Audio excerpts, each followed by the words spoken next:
Okay, I think I'm live now. How y'all doing? I thought we'd do a live stream a little bit. Hang on. Let me check my settings a little bit.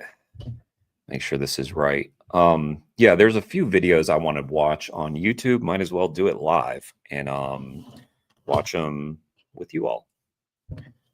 If there's anybody here. This is a bit of a more unusual time for me to stream.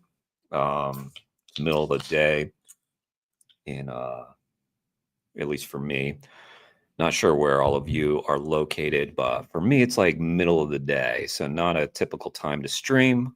But in any case, a couple friends of the channel have made content and I want to check it out. One is Natalie Fulton has a new video out. So why don't we start with that? This one looks interesting. And Natalie's been creating really well-produced videos lately. So let's do Natalie first, I think. Let's see. I got a master's in beef advocacy. In 2009, hang on. You're so quick. All right. Let's see. Thanks for joining, guys. Let me know if... Okay, there's someone here. Let me know if the audio is matching up, if there's any issue. If she's much louder or much quieter than I am. But anyway, here we go. Here's Natalie. Haven't seen this. Got a master's in beef advocacy. In 2009, the National Cattlemen's Beef Association released the Masters of Beef Advocacy program. It's designed to give people the knowledge and skills they need to advocate for the beef industry. At least, that's what they say. According to The Guardian, this program is a propaganda machine designed to spread disinformation and deny the scientific evidence surrounding beef and climate change. I'm Natalie, an animal rights advocate, and today I'm going undercover to see if this is a legitimate course or a meat industry scam. The National Cattlemen's Beef Association even has a digital command center in Denver where they use sophisticated software to comb the internet for more than 200. Nice to see you, Neil. Thanks for joining. Beef-related topics. Of course, we will be stopping by. I'm filling out the application now, and yes, I was also surprised they require an application. I'm putting my real name just to see how much they vet these applications. If they Google me, they'll see that I'm working on a campaign to ban slaughterhouses, but I have a feeling... They better know who you are by now, Natalie. If they don't, man, they need better intel. They'll let anyone in. Reason for joining: to expose this program as a fraud. I mean, because I love beef and think everyone should eat it all the time. I woke up to a very exciting email. I've been officially accepted to the Masters of Beef Advocacy program. I guess they don't really vet their applicants very much at all. Before we dive into this course, it's important to understand who the National Cattlemen's Beef Association actually is. This is Crystal Heath, an animal rights advocate, veterinarian, and graduate of UC Davis. The National Cattlemen's Beef Association is contracted by the National Cattlemen's Beef Board, and this is a checkoff program, and it's for marketing and promotion efforts and research on how do we increase demand. Basically, ranchers have to pay $1 per head of cattle to the beef checkoff, who uses that money to promote beef, so ranchers don't have to worry about marketing or advertising. The crazy part is that it's actually part of the government under the USDA. So the government is actively trying to increase demand for beef, but people still say that veganism is propaganda. All right, it's time for lesson 1, the beef community. Oh my God, just like the cringe of this course already, man. Kudos to Natalie for going through this. This is a great idea for a video. I love this. Once you complete all 5 lessons of this self-guided course, you will be given access to an expanded library of continuing education content and be invited to beef advocacy. Join an exclusive community of beef advocates from across the country, sharing your beef stories. The basic premise of this course is that consumers are confused about beef and they want to learn more. Many consumers today have very little understanding of how beef gets from the pasture to their plate, and they want to know more. I genuinely Agreed. They do have very little understanding of how beef gets to your plate. I wonder why that is. Really don't know who they're talking about. Even when I ate beef, I wasn't wandering around the grocery store wondering about how they raise cattle on grass. And who Well, are the actually, but we should have been wondering that. I agree with Natalie. I wasn't thinking that either when I was eating meat, but we should have been thinking about that more. Yeah. beef advocates that they're training? Is this why social media has become inundated with carnivore dieters? They call out Meatless Monday and Veganuary for making false claims about the environmental impact of beef. I was hoping there would be some studies about how beef isn't bad for the environment they could point to. However, I was assured that when you talk to people, as long as you acknowledge their concerns, you don't actually have to provide counter evidence. One way you can bridge the gap between questions stemming from emotion and responses based in science is to allow the 2 C's to guide your conversation on any subject. We care about the same issues you do or understand your concerns. We are capable of meeting your expectations. Propaganda from hell. Here's how you can manipulate people. Wow. We actually let them into the program. Yeah. And addressing your concerns. The rest of this module is just them bringing up issues and then saying that they care and are capable. When discussing animal care, they don't talk about slaughterhouses, they just repeat the 2 C's. There are quizzes throughout the module, and I wanted to just let it play and do something else, but it's too interactive, so you have to click on the screen about every 30 seconds. It's a bit frustrating that their communication techniques actually do work. It's true that people aren't persuaded by data or debates, but I think the 2 C's only work for them because eating meat is the status quo. If vegans were trying to get a university to adopt a plant-based food system and someone brought up health concerns and the vegans just said, we care about health too, and we're capable of making sure that you get all the nutrients you need, no one would take that seriously. They'd have to provide evidence, like nutrition groups who said it's healthy and studies that show thriving vegan populations. Well, but we do that all the time. It still doesn't seem to help. I mean, we've got all these great studies. They've existed for decades too, a lot of them. But the meat industry doesn't have to do that because people don't like change. That was Yeah. supposed to only take 30 minutes, but it took over an hour. And most of the time they were just repeating themselves. I'm not looking forward to Module 2. In addition to the online course, there are fact sheets and resources you can download. They even have a beef It's What's for Dinner coloring book. Let's see what the beef board teaches children. The families that raise cattle take good care of the land and water. They use crops, trucks, tractors, and horses to help raise healthy beef. You can see how they objectify animals by not referring to them as animals, but by calling them beef. They don't see Right. them as individuals, they see them as products to be sold.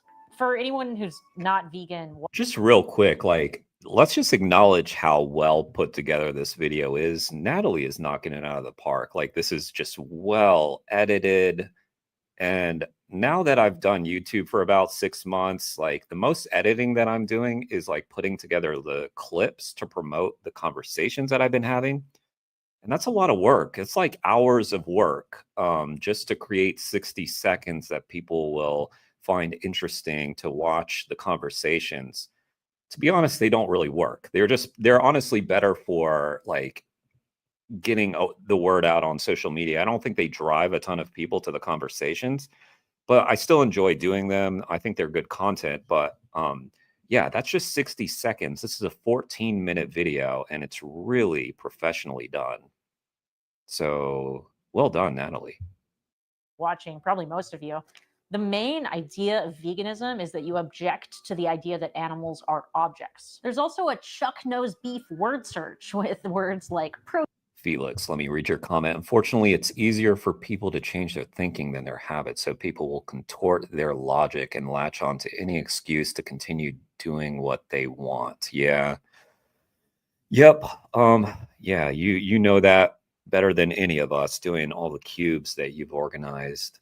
And Neil, yep, Natalie is amazing. I agree. Protein and healthy. Wait a second. What the hell is Chuck Knows Beef? Meet Chuck Knows Beef. He's the artificial intelligence that knows all things beef. Uh-oh. And he's been busy at chuckknowsbeef.com. Chuck, Do you have any vegetarian recipes? All of our beef dishes are made with 100% vegetarian cows. Why am I Really? doing this again? Okay, back to the course. There's a history lesson about the Homestead Act, which allowed ranchers to claim public land to graze their cattle and led to the rapid expansion of the West. However, the course leaves out some important parts. They briefly mention that bison used to graze in the plains, but don't explain where they went. After the Civil War, ranchers wanted to expand west, but they faced two obstacles. The first was bison, who competed with cattle for grass, as well as destroyed the fences that ranchers put up. The second obstacle was the people, those pesky Native Americans. But many Native Americans relied on buffalo for everything: food, clothing, and commerce. So the US Army found a way to kill two birds with one stone. I mean, feed two birds with one scone. They Oh, killed the bison. don't run a falopita now. Come on now. Yeah. Starved the Native Americans, and this allowed ranchers to take over the land for themselves. I mean, it's it's so just so weird well that the put course together. didn't cover that. One of the ways the beef industry says that cattle are sustainable is by comparing them to bison. They say that we've always had large herbivores roaming the earth, so methane can't really be a concern now. Back in the 1500s, we had 30 to 60 million bison roaming the North American plains. After the mass killing by humans, their numbers dropped to just 325. And today, there are 500,000 bison. Okay, so like their numbers dropped, but we have 87.2 million domestic cows in the US. And so they are producing a lot more greenhouse gas emissions, a lot more methane than the bison did, because most of these cows are younger, they're in their growth cycle. When I got to the next section on sustainability in the MBA course, they actually did provide statistics about how the industry is improving. But the most important statistic I learned is that 94% of beef farmers say that protecting natural resources is important to them. As long as they say it's important, why would we bother looking into it? We definitely don't need to look into this report from the IPCC that says beef is the single food with the greatest impact on the environment. The main problem with beef is its inefficiency. Even though the industry has become more efficient over time, that doesn't solve the issues with beef production. The amount of land it takes to raise cattle is astronomical. Take a look at that. I'm gonna pause there. Lamb and mutton, beef, cheese, dark chocolate, really? It's kind of crazy. But beef, dairy herd. So if you add that beef dairy herd to the beef herd, we're already past lamb. I mean, and this is sourced from Joseph Poor, that famous study. Yeah, that's amazing. Verdant Jedi, her skin is glowing. She's taking care of herself, huh? You mean her or Crystal? Both of them. About 100 times more than plant-based foods. Even when you adjust for protein, the numbers are shocking. For every 100 grams of protein fed to cows, we only get 3.8 grams back. Even if the beef industry quadruples their efficiency, we'd still squander food and land raising cattle. And that's what the industry will never acknowledge, that there's a biological limit to how far they can push these animals. But luckily, the industry has another idea in Module 5. One of the greatest opportunities for improvement regarding sustainability is a reduction of food waste. Working together, consumers and the beef community can work toward improving not only beef sustainability, but full-scale sustainability as well. The industries that profit from polluting our planet love to place the responsibility onto consumers to take it off of themselves. We've seen this with fossil fuels companies literally creating the concept of a carbon footprint. I'd love to tell you more about the course, but honestly, there's not much to tell. Every single module has a section on sustainability and animal care, but they just say that they're always improving and care about the animals and the planet. Throughout this whole... Well, what are we talking about then, Natalie? I mean, they care. They care and they're capable. So why'd you make this video, Natalie? Come on. They've got it. Just leave the poor cattle farmers alone.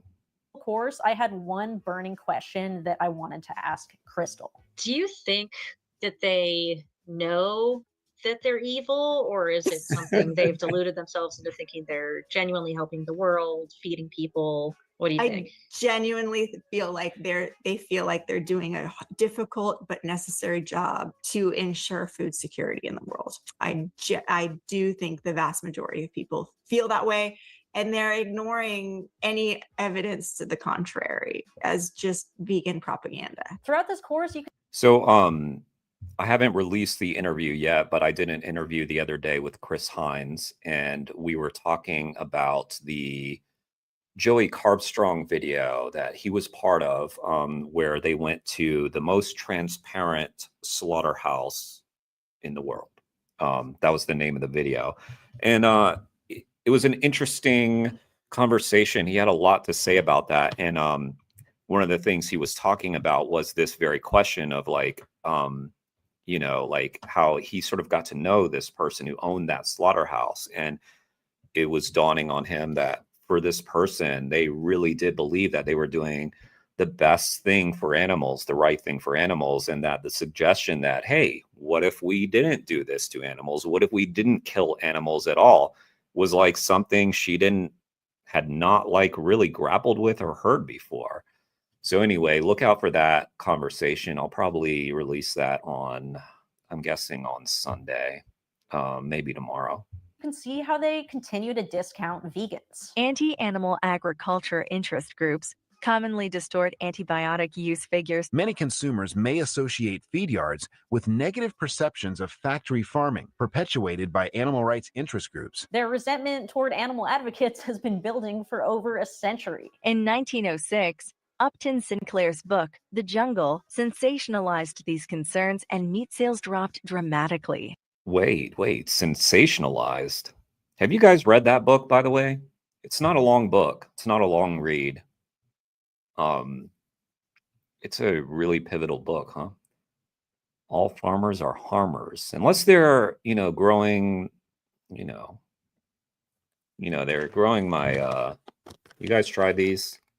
Growing my edamame soybeans. Most soy is grown to feed livestock.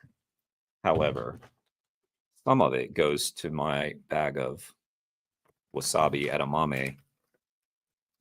Yeah. Let's see. Of course, It's this program interesting. wouldn't Sorry to interrupt. It's interesting though that they call Upton Sinclair's book sensationalism. It's a work of fiction, but it's based on what he saw, right, in the Chicago stockyards. Without a section on nutrition. And yes, it's exactly what you would expect. Some consumers point out that you do not have to eat meat to get protein. While this is true, it is much harder to get adequate high-quality protein and other essential nutrients, especially without overeating calories. No, it is not. Get you a bag of dry roasted edamame wasabi, 14 grams of protein. So there's 3.5 servings per container. So if I eat this whole bag, this is very typical for me to do, 14, 28, 42 grams. Yeah. 42 grams of protein in this. High quality soy protein, the same thing you're feeding to the cows. If you're not eating meat. This is where I actually do recognize some carnivore talking points because they compare the amount of protein in beef to quinoa and peanut butter, which is something I've seen people do online. After about 5 hours of sitting through beef industry propaganda, I was very ready to be done with this course. Wait, what's the problem with that though? Quinoa and peanut butter are great sources of protein. I mean, and you get all that healthy fiber and everything, and none of the cholesterol, very, very little, if any, saturated fat. Course. I'm so excited to share that I finally graduated. All right. And one of my friends asked me if the course was as bad as you would expect. And the answer is complicated. It's not like I didn't learn anything. I learned that 20% of beef comes from dairy cows. I learned different industry terms that I'm sure will be useful in the future. And, well, I guess that's about it. While the content is not strong, I do have to give them credit for how well designed the course was. I liked that it was easy to follow. I liked that it was interactive. It's by no means the... Hang on. Wait, worst online that it was if a consumer shared with you their concerns about beef safety, what would be the best way to respond? Explain in detail the safety measures you take on the farm or ranch to ensure beef is raised safely. Assure them that beef is safe and their concerns are not valid. Listen to their concerns, share that you care about safety as well. This is just so stupid. What do you like? This is like so for a little while I worked at a Whole Foods and I had to do a training course to work there, and it was like this. It was like I ignored their stupid lessons and I still aced the quizzes at the end because they were like shit like this. Like, oh, their concerns are not valid. Like, of course you're not going to say that. Anyway, I'm sure you guys have gone through similar things. If you try to work at some like corporate company like a Whole Foods or something at some point, yeah, you're gonna have to take some of these dumb quizzes. Not throwing huge amounts of shade on them. Like that was like I did like my coworkers there. I'll say that. easy to follow. I like that it was interactive. It's by no means the worst online course I've ever taken. I've taken a lot of bad online courses, and I really got the sense that people in the beef community are proud of what they do, and I appreciate that. I wish they were doing something else, but hey, maybe they will one day. As far as the Facebook group, it's worse than I expected. I was hoping to see the origins of carnivore talking points. I was hoping to find steak and butter gal in here, but like a lot of Facebook these days, it appears to just be one guy shouting into the void. To celebrate my graduation, we're going to go visit the NCBA headquarters in Denver. Justin, what do you think about beef? So what's for dinner? All right, so we're here at the National Cattlemen's Beef Association. I think we're just going to walk in and like see if they kick us out. Do you think I should wear my Pro Animal Feature hoodie? No. You trying to go undercover or what? I've done like disruptions and stuff before, but this is a lot scarier. Hey, how y'all doing? Good. I was hoping to get an interview from someone about the beef advocacy program. Would either of you be available? No, but I think we could probably help find somebody to help you with it. She must have purposely blurred them Probably help find because somebody everything's so well put together. Other than that's blurry, that must be on purpose. to help you with it. Hey, how's it going? You guys. Good. My name is Natalie, and I just finished the MBA course, and I just wanted to see if I could interview someone about it, about the About a job. You know you're a graduate now. course or something like that. Most of that MBA group travels. What up, Kane? Okay. So I'm thinking we'd have to probably set up a meeting for you to meet with them. Could we check out the command center? No, it's not. It's funny. Fridays are hard. After giving them my email to set up an interview, She kind of pulled a Kip Anderson, didn't she? That's pretty good. I like that. we wandered around the building. Everything online said it should look like a military complex with high-tech computers, but it was actually just a ghost town. For a place that claims to be, you know, working 24/7, it seems like it's a bit dead. Well, no one wanted to do an interview, so I guess we're gonna get out of here. Do you want to become a beef advocate one day? Yeah. All right, so something bad just happened. I like how he's just like, how do I We're gonna get respond? out of here. Do you want to become a beef advocate one day? Yeah. All right, so Yeah. something bad just happened. Uh-oh. When we got back from the command center, I went to the Masters of Beef course and I tried to log in, and my password wasn't working. And it was working right before we left. Oh, They no. also kicked me out of the exclusive Facebook group. So I don't know if I'm a Masters of Beef advocate anymore. Yeah, you I guess are. by going there and giving them my name, they Googled me and figured out who I was and decided to kick me out. Maybe I need to change the title of this video to I got kicked out of the Masters of Beef. You earned it. You earned it. I don't think they can revoke that from you. Once you've got the Masters, yeah, you're in. Don't worry, Natalie. You're Advocacy still program. Thanks for watching today, and if you want to help us win the fight against big meat, donate to my Patreon or join Pro All right. Nice video there, Natalie. That was, I feel like we learned a little bit on that one.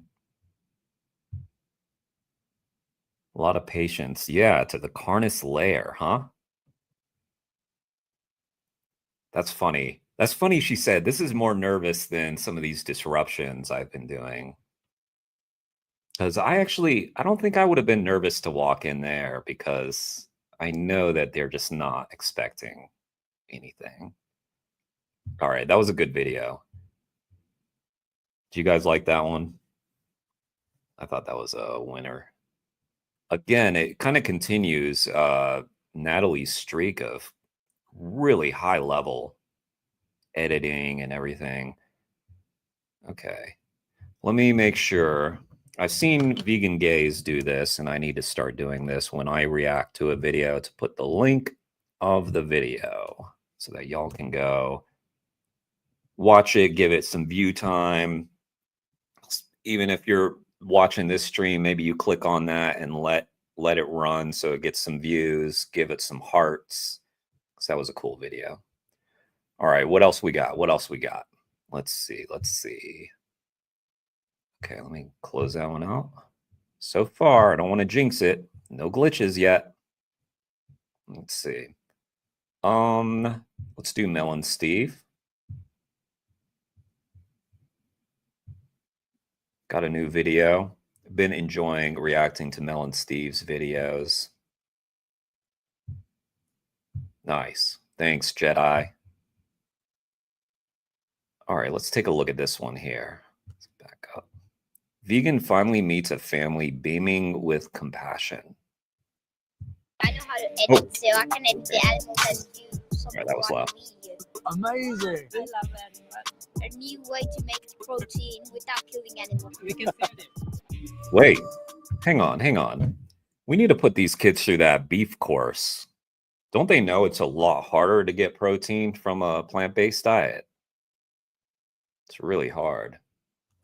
Oh, that's right. It's not hard at all. So what I'll ask you, right, from this point, what you've just seen there, people will either do one or two When things. am I going to get a sponsor? I keep on promoting all these products. Drizzlicious, Waterloo. Come on, Waterloo, hit me up. I keep checking my email for your emails. What about you, Sea Point Farms?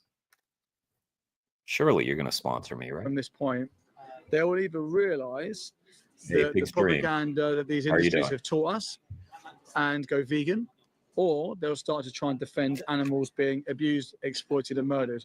Which one would you do? I think I'm going vegan. You're gonna go vegan. Yeah. And may I ask why? It's very cruel what they're doing. I don't know. Did you know any of that stuff happened before you watched that today? No. No. No. We've been lied to, right? We've been told all these happy cows, happy chickens, happy farms. Yeah. Would it shock you to believe that that's RSPCA standard practice? Yeah. That's the best welfare and best sort of slaughterhouse practices that are out there. Would you think that there's a better way? Or do you think we should just leave animals to live their lives? I think we need to leave the animals to live their lives. So I know. I agree. You've been the easiest person to talk to today. So from this point on, would I be right in assuming that you're going to live your life from in a vegan way? Vegan way, yeah. Yeah? Yeah. Have you got any questions for me? I've been vegan 3 years now. Is there any immediate? Wow. 3 years vegan, Steve, and you're already knocking out great content. That's amazing. Questions you can think of, or hows? Like any questions at all? No. You're all good. Congratulations on becoming vegan, and all the best for the future. Thank you. That was easy. Nice to meet you. Damn. I wish they all were like that. I hope she means it. Too. Get some prizes. Okay, thank you. No, you're welcome. So it is. You got all, Nice, you got right? all the prizes. You still quickly stole your prize. I saw that. I'm doing good, Pig's Dream. It's been a busy few days, but very busy in a good way, very productive. Hope it's been the same for you. Yeah, things are going well. I am pretty excited, and I think there's a lot that's going to be coming out in the next few months that is going to be very exciting to people. And yeah, 3 years vegan, huh, Jedi? Yeah, I mean, yeah, you've been vegan that long too? Usually most of the people that I've reacted to their content, they've been vegan like a decade or something. I've only been vegan 7 years now. But yeah, just amazing content already. So I want to ask you a question right now. Okay, so when we talk to people after seeing what you just saw, they do one or two things. They will either realize the lies and the propaganda that these industries have told us to continue to exploit animals, and they'll go vegan. Yeah. The other thing that they'll do is they'll stand and try and defend animals being abused, exploited, and murdered. Extreme. Yeah. Which path would you guys take? 10 years. It's I'll amazing. go against. Yeah. Against them industries. Okay. So Pig's Dream, are you starting to shrivel up? 10 years vegan? I'm sure, you're not getting protein, Are you okay? Do you need us to call you an ambulance? Because I just went through the Beef Council Cattleman master's course, and I just learned that you really can't get good protein on a plant-based diet, or it's at least really hard to. So I know you're working hard to get that protein. you'd take the vegan path. Yeah. Yeah. What about you? Did you watch it as well? I'm vegan, so You're vegan already? I love animals. Amazing. And what about Yeah, me too. I love animals too. you? Love animals too. We are from Sri Lanka, So we love we love animals. animals. Nice. Yeah. Amazing. So you love animals. You're vegan already. Whoa. What position? My childhood. You're vegan from childhood. Most of 30 years, I think. 30 years Now vegan. I'm, 43 Whoa. years old. Whoa. More than, yeah. 30 years? 40 years? Man, she must really be about on death's door, huh? Look how healthy. Like, she looks very, very healthy, doesn't she? I mean, man. A dog steak? Yeah. Pig's Dream. If you really want to get some good protein, I hear that, And that company, Elwood's Dog Meat, they'll tell you. They'll tell you how to get your good protein. 35 years. Organic. Incredible. Organic That's dog meat. amazing. What about you guys? Are you guys vegan? No. You wasn't vegan? Yeah, I was gonna be vegan, but my mom was like, you need protein and stuff. But I was trying to stop it. But my father and they were like, you shouldn't stop it because you need protein and stuff. But I should stop it now, I think. Yeah. Mhm. Yeah. And why do you think you should stop it? Because I don't like people killing animals. I agree. Do you think you can get protein from other sources? Yeah. Yeah. Yeah, milk is at least I good. got these 2 children without any meat. Yeah.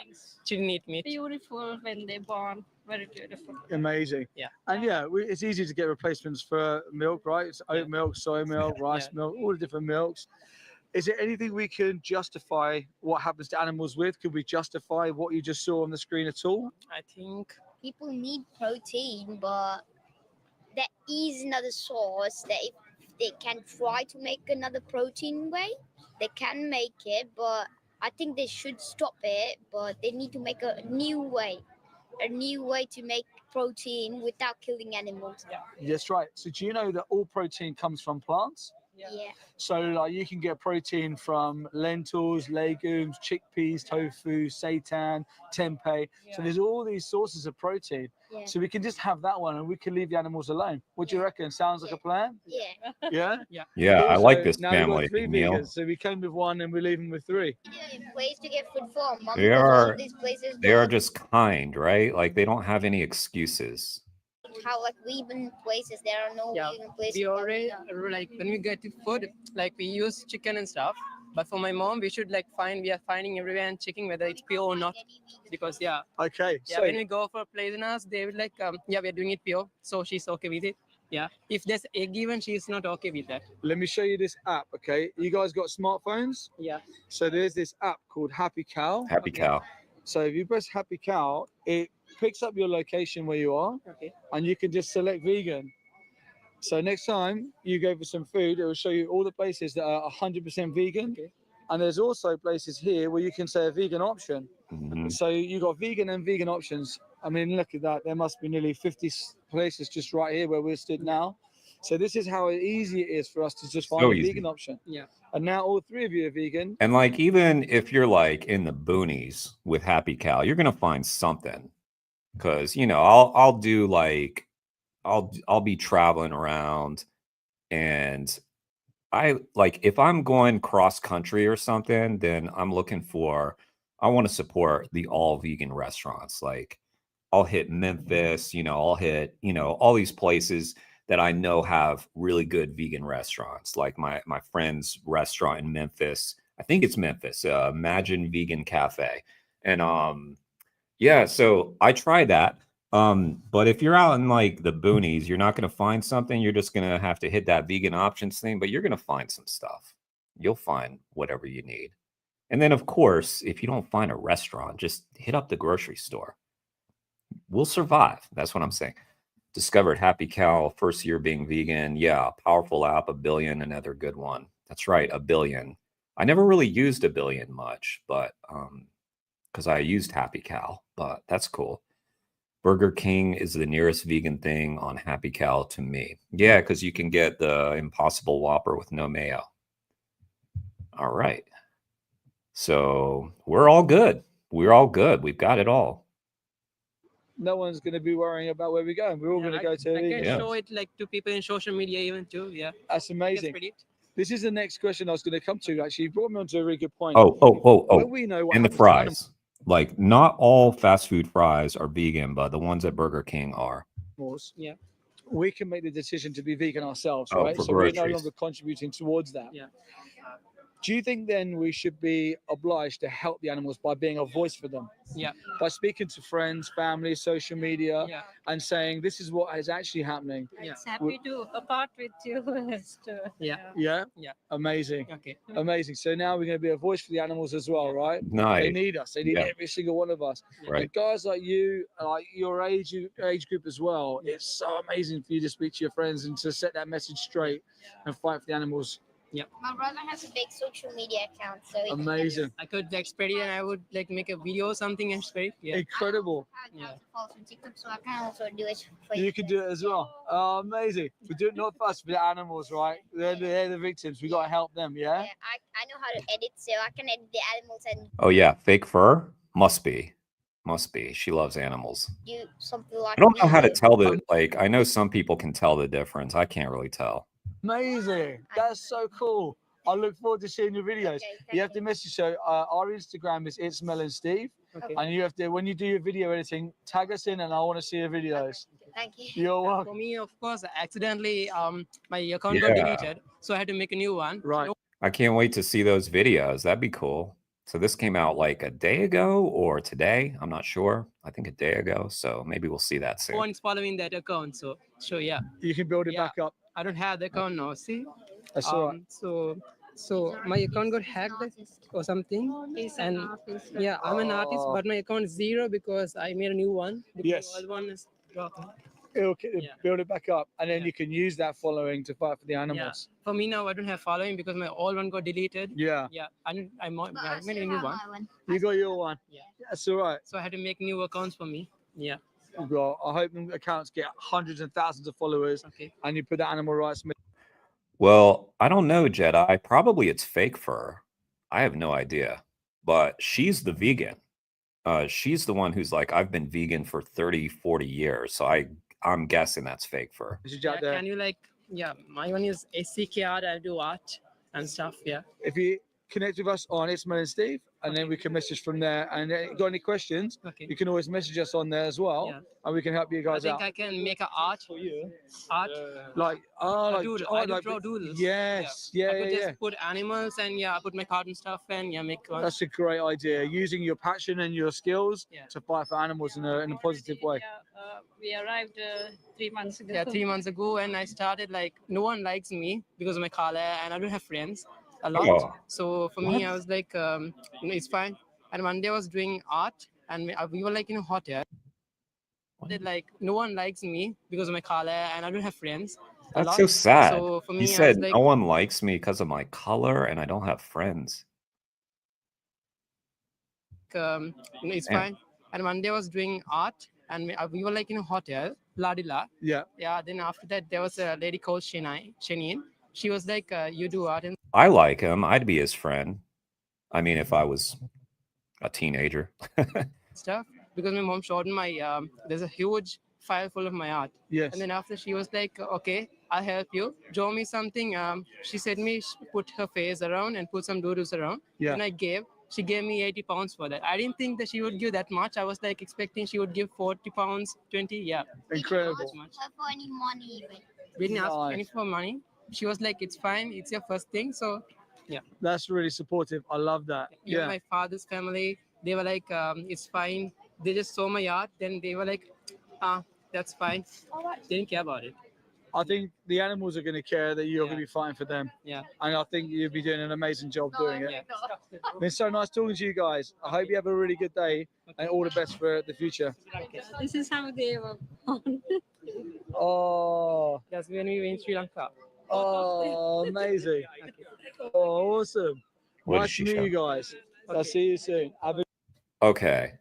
Great video. Great video. There's the link to that one. Okay. Guys, I got to take us down a dark path, okay? We were uplifted. Now I'm going to downgrade us. I'm sorry. But I saw this pop across my stream the other day. We were just talking about this clown, and we're going to talk about him again because Happy Healthy Vegan made a video about him. I don't know how, like, okay, let me stop sharing that one. Exit that. So this is going to be one of those reaction to a reaction videos. I'm sorry, guys. I know it's mind-bending, but I looked for the original, and I don't know when this interview happened between Piers Morgan and Neil deGrasse Tyson, two of the biggest clowns on the planet. The biggest. All right. So we're going to watch Ryan's take on this. I'll try to add my own flavor to it a little bit, but Ryan does a great job, I'm sure, as he usually does. Okay. You guys ready? I'm sorry. I know. We were feeling good. Now we're going to feel bad and depressed and have no more faith in humanity. But remember, we'll go back. We'll go back to the screen grab of that family and remember that there's good people after we watch this horrific thing. Hey, this is Oh, Ryan God. of Happy Healthy Vegan, and I have a special episode for you this week, guys. How's the Two volume, people that guys? Like, I just lowered it. How's the volume? Is it good I've balance? covered before in their lame attempts to debunk veganism. I'm talking about science educator, astrophysicist Neil deGrasse Tyson, and Piers Morgan. Hang on. So if you like, now that you've heard Neil deGrasse Tyson, okay, I know not all of you maybe have heard him yet, but when you hear him talk about veganism, do you think you would trust him on astrophysics or anything where thinking is involved? I would not. I'll just get a book. No, thank you, Neil. Please don't try to educate me on the stars. And we all know what he's all about. Anyway, they've joined forces because one great mind is not enough. It turns out you needed two great minds to debunk veganism. So let's watch a complete and thorough debunking and trashing of the whole enterprise of veganism. I'm going to look for the science first because that's how the history of this exercise has unfolded. Look, I want to play you a clip. This is you talking to Joe Rogan about vegans. All right, so this is great, guys. So let's listen to what Neil deGrasse Tyson says here about vegans, and you judge for yourself if he's talking about vegans or veganism or something else entirely. If you want to save animals, I've never seen anyone say save the leeches. No, no one cares about bugs. Save the ticks. No, that's not really a vegan thing, but let's hear you out. And you can add. Hang on.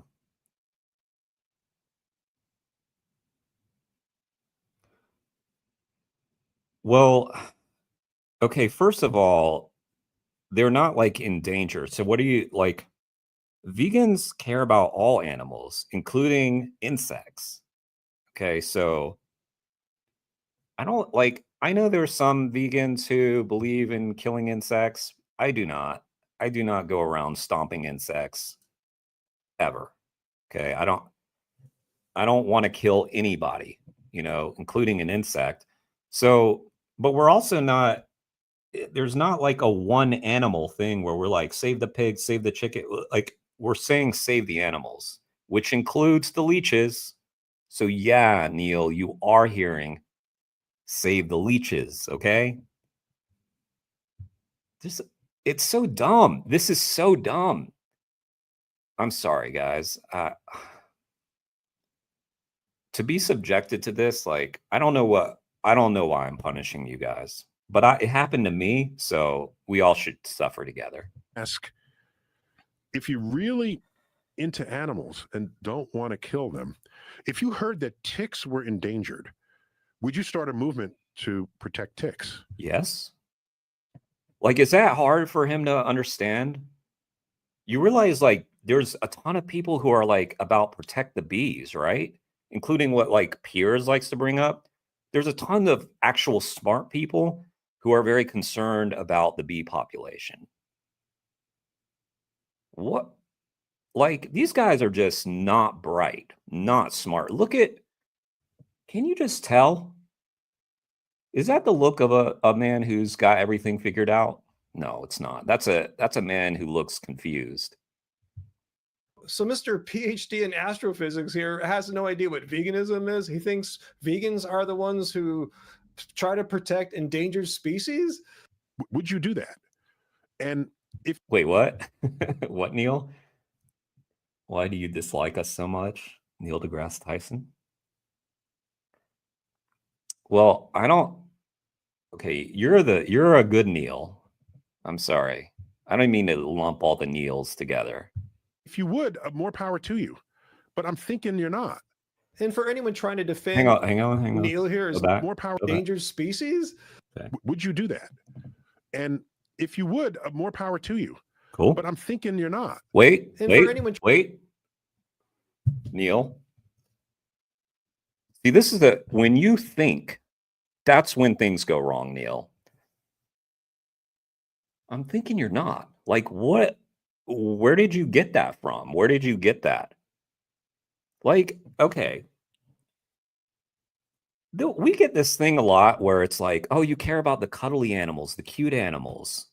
Okay, have you like been to a factory farm? Listen, I think animals are beautiful, but when I think about like the cute, cuddly animals, I'm not necessarily thinking about fish or chickens. Pigs for sure. Okay, little piglets, yeah, cute, cuddly, adorable. Cows, adorable.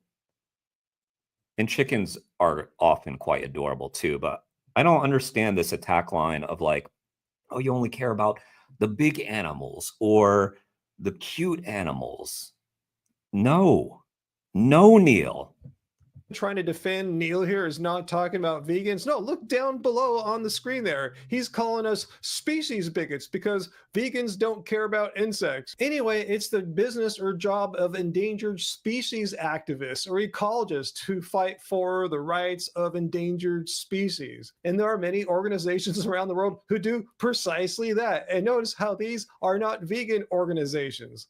It's so sad. The guy has a PhD in astrophysics. He's a science educator, and he hasn't even done the bare minimum. I'm talking about Neil, to educate himself as to what veganism is.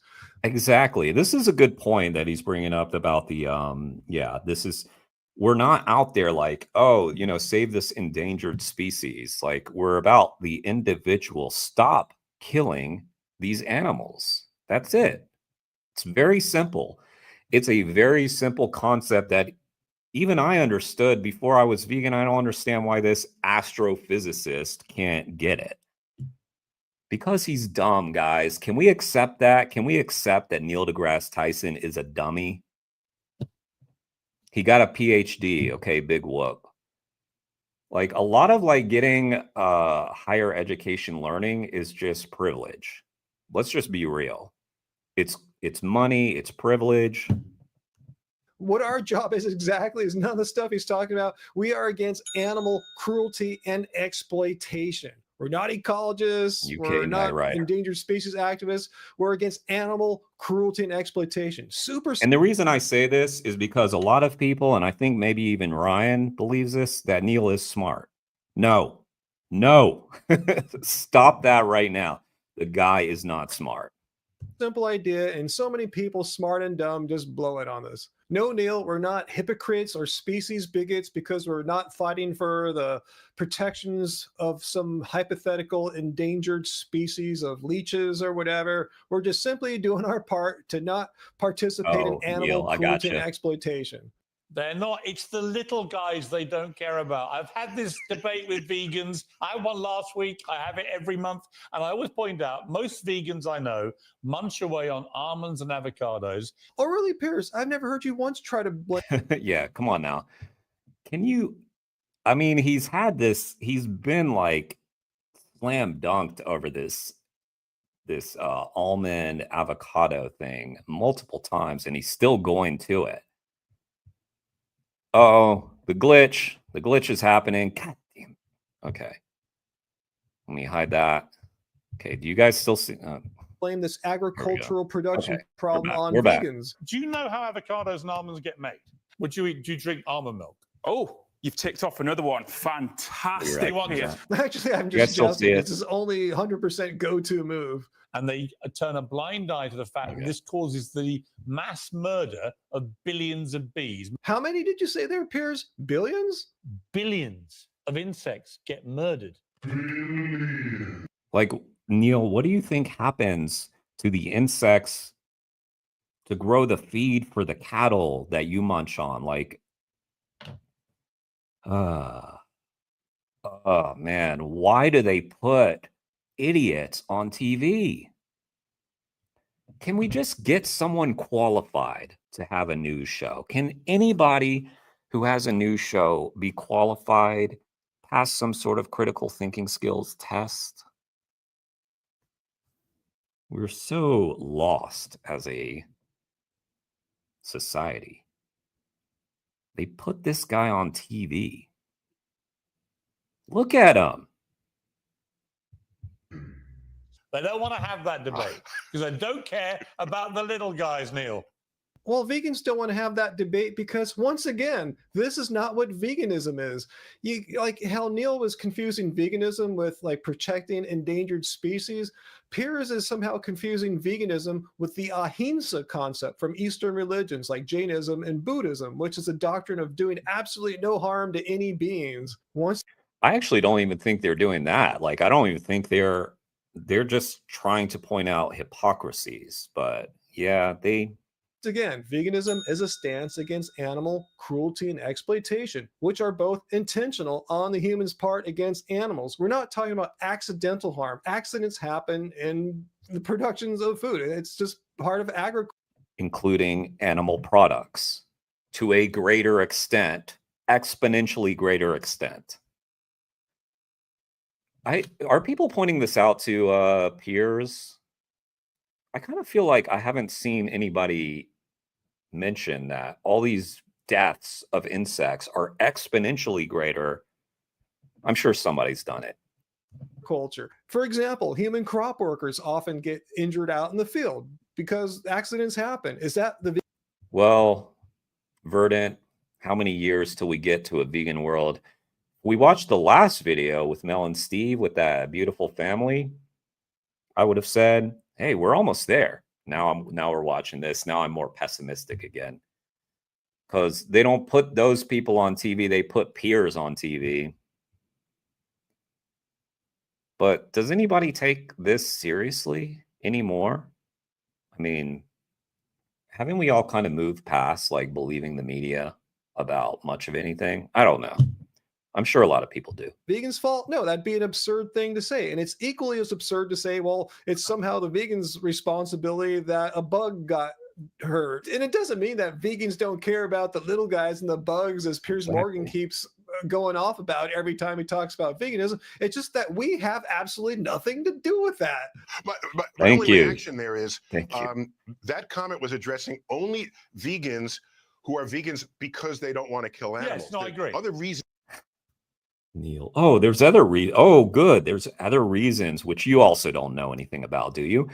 Neil, I mean, you're like a astrophysicist, right? You probably believe in climate change, right? Like you have you I can't. I can't. Let's continue. Reasons to be vegan, Of course, for the health or the environment. Nope, you got it completely Yep. wrong there, Neil. There is only one and only one reason to be vegan. It's that you are against animal cruelty and exploitation. If you happen to be eating a vegan diet for some other reason, like ecology or the endangered leeches or health or something like that, that's wonderful and awesome, but that doesn't make you vegan. That makes you plant-based. Yeah, and by the way, and they are dining upon the reproductive organs of plants. He does this a lot. I don't know why he, excuse me. I don't know why he thinks so much about that. But it's really weird. It's a weird thing to bring up, considering that animals are sexually exploited to create more animals. It's just, he's talking about the sexual reproductive organs of like plants. That's kind of weird. I mean, there's just so much wrong with what he said. I there. agree. That's kind of weird. It's kind of weird that you're bringing that up. I mean, for your average person, the idea of tracking down an animal, hunting it, slitting its throat, letting it bleed out, and then eating it, that sounds pretty crazy as opposed to eating the reproductive parts of plants. But let's talk about eating the reproductive parts of animals, because Y'all know what's in like a hot dog? It's like lips, buttholes, tendons. You're eating that if you eat a real hot dog. How long until he brings up his mythical sentient plant aliens, Felix? It's coming. I'm sure it's coming. A plant species, a sentient plant species, is going to fly up to the earth and see us munching on plants and be horrified. people do that. That's something that you meat eaters do, eating testicles of all sorts of mammals. And this is being done all around the world. Yeah, even here too in North America. But no, for Neil, eating some kind of orange which contains seeds is somehow weird to him. I mean, at least if you eat the orange, I mean, the orange. Which, by the way, of course he eats oranges. Neil eats all these plants.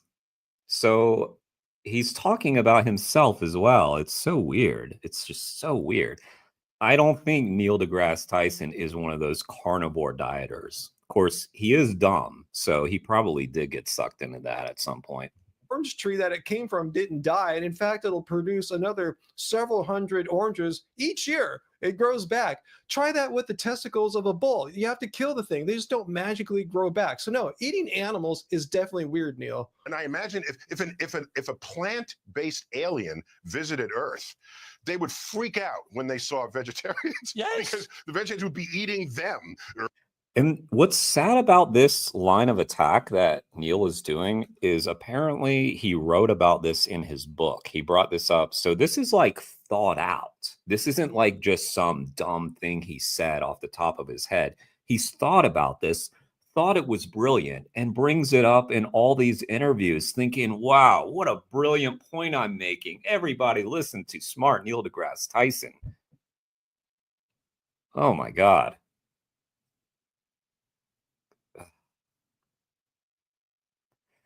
We got to stop. I mean, I know I'm doing it right now, but they got to stop putting this guy on TV. He is a clown. Both of these guys, he should not have a TV program. He should not be celebrated as some smart guy. I mean, his thing was like, oh, he sounds like that science teacher you had when you were like a toddler, right?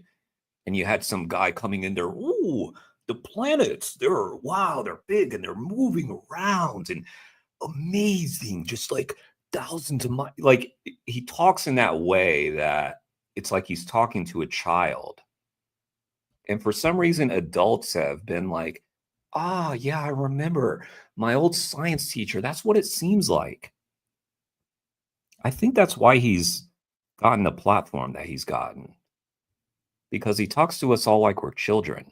And apparently the public eats that up. Maybe we should start doing that, guys. That's the ticket. Start talking to everybody like they're a little baby toddler. Should we try it? Let me catch up on the comments. Oh, okay. There weren't many. Something ga. I don't know. Adam. Pig. I don't know what that means. Thanks for being here, Adam. Right. All right. As a philosopher, I can't tell you how absurd this example is that Neil brings up of some kind of alien that's made out of vegetables and it can think and has sentience and all this. Because let's just stop here. You don't need to have a PhD in anything to understand the difference between plants and animals. Why do vegans eat plants instead of animals? Because plants are not sentient. They're not capable of being treated cruelly. You can't exploit them. They don't scream or anything like that. But Neil, in his weird thought experiment here, he gives. Oh God, Ryan, I have many a friend, I am sad to say, who believe that plants do indeed scream. And I even had a friend, I'm going to call them a friend. They are somehow on my Facebook. I don't know who they are. They were talking about plants seeing, like with eyes. What are they? I was dumbfounded. What do they think that sight comes from, if not eyes? Let's breathe. Let's take a moment. Oh my goodness. Getting worked up. You guys okay? I'm sorry to do this to you. Imagine a non-scientist having to explain basic biology to Neil deGrasse. I mean, I really feel like, what do other astrophysicists think about this guy? They must be like so embarrassed that this is like the famous guy from their field. There's probably like actual smart ones that are like, every time he talks, they're like, oh my God.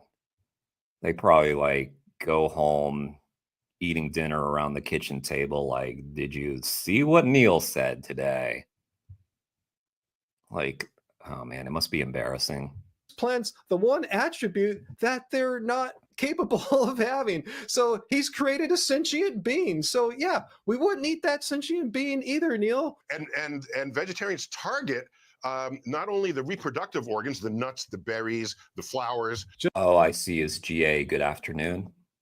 Gotcha. Just the same as you meat eaters do with animal testicles.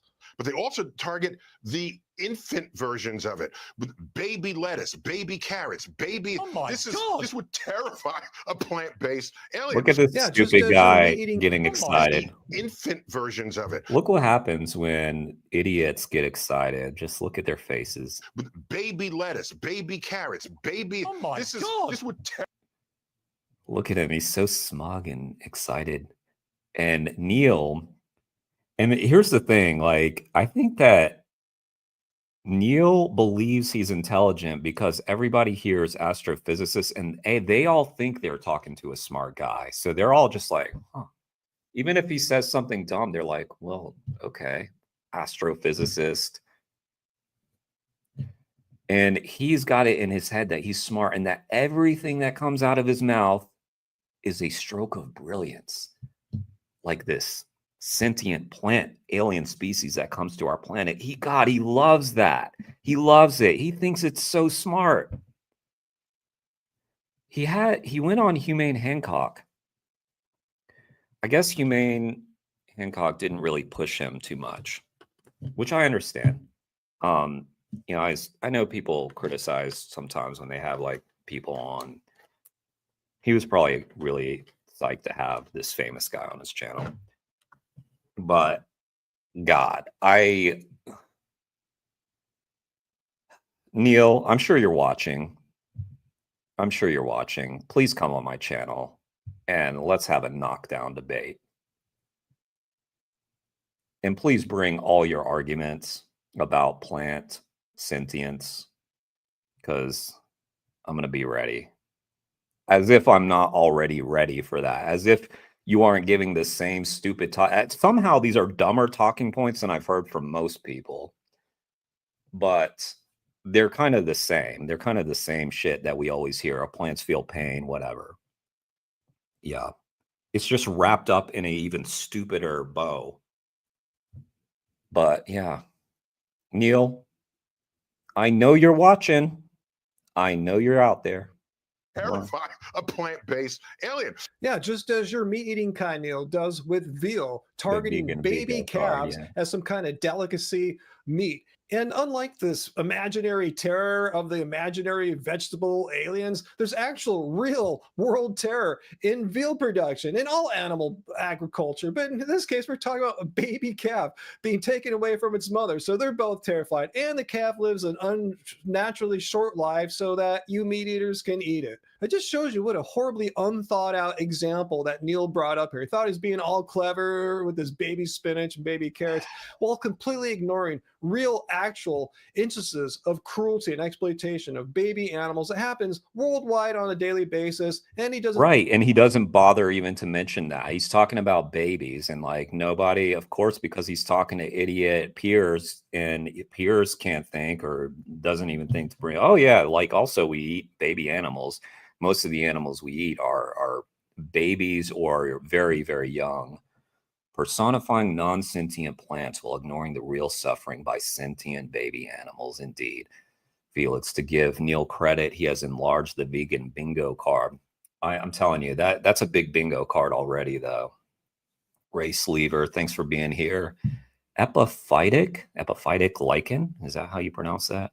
Does anyone know if Neil is still working for the Pentagon? Was he really working for the Pentagon? That's creepy. Of course, who knows who's working at the Pentagon now? Oh my God. We can't even consider it the Pentagon anymore because it's just full of idiots now, I'm sure. He actually thinks baby carrots are young carrots, PhDs. Oh my God. Guys, we still got a couple minutes. Doesn't seem to give a shit about it. So that's just a cosmic perspective on that. No, diet. you have given me a whole new line of attack. Well, of course, Piers is going to love it. It's a completely stupid line of reasoning, which will fit in with Piers's already stupid lines of reasoning. The flower babies. I love it. This is fantastic. No, it's absurd and a categorical. What's just annoying, though, is like, I mean, Piers is a clown, but he's engaged on the topic so much that you would think that he would be better at it. And also that he would like marginally take it seriously. But obviously he's just joking around. It's just brain rot. It's just literal brain rot. They probably have worms in their brain like RFK. They probably were eating bad meat, got a worm in their brain, and that worm is just eating away at their brain.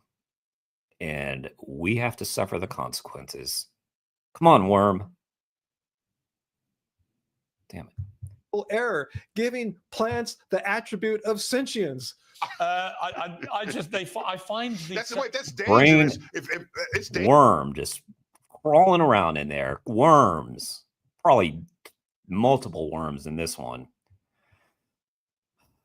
Dangerous to feed you more lines of attack because I don't know what you're going to do with it. I 100% guarantee he's going to do something equally as stupid with it as he does with his almonds and avocados and billions of bees thing.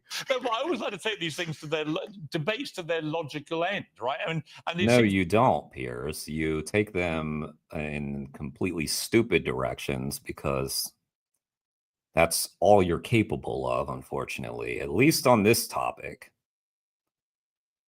I mean, would you trust anybody on any other topic if they're this stupid on veganism? No, I would not. This is a litmus test. To me, when it suits them, they care about the bigger animals, the cuddly ones. But when it comes to the little guys, they're not interested.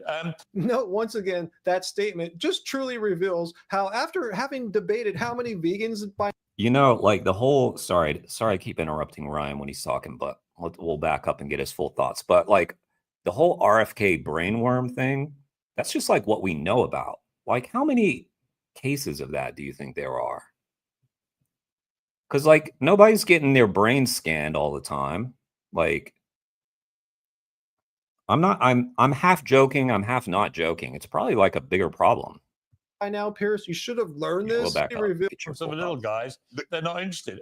No, once again, that statement just truly reveals how, after having debated how many vegans by now, Pierce, you should have learned this. I mean, you don't understand what veganism is, and that's on you. If you're incapable of listening to the people you're talking with, because you said you debate vegans like once a month, seems like something should have sunken in now about what veganism actually is. Yeah. So please help me out down in the comments, guys. Please let me know why so many people have no idea what veganism is. Even if they go on TV like these guys, write books like Neil deGrasse Tyson has. Yeah, he wrote about this vegetable alien species raised in his book, and other dumb examples, totally showing that he doesn't understand what veganism is despite his advanced degree. So please let me know, why don't people understand that veganism is about competing against animal cruelty and exploitation? Why is that such a hard thing for it to sink in for so many people? It blows my mind. Anyway, questions and comments down below. Hit like, share this video, hit the notification bell, and make sure you're notified about all our videos.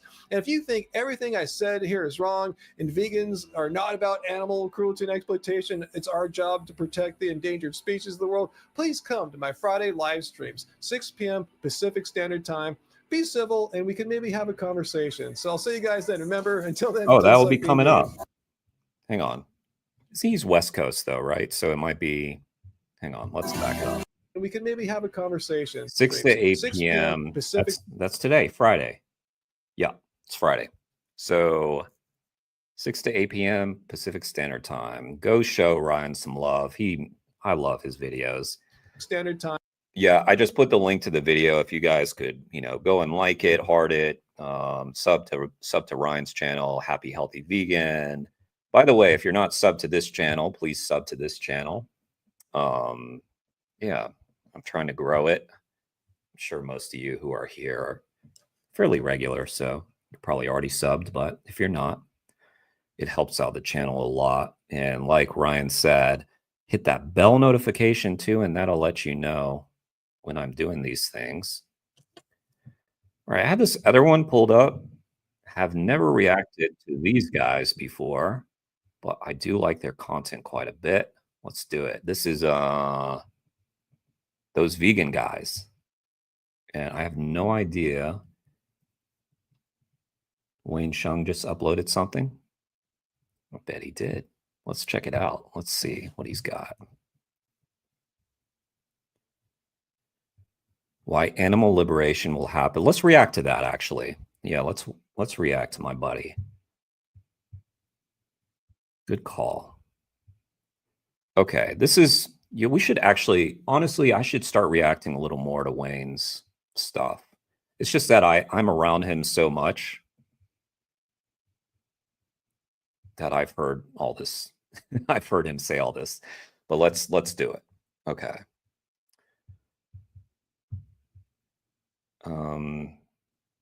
Well, let's see. Let's do those vegan guys first, and then we'll do Wayne. Because I don't know, just because Neil has received government funding but hasn't worked for the Pentagon. Wonder how much he got. Depressing, right? I don't know. Okay, present, share screen. So I don't know anything about what this video is going to be about. Veganuary ends, not the vlog we planned. So I'm curious.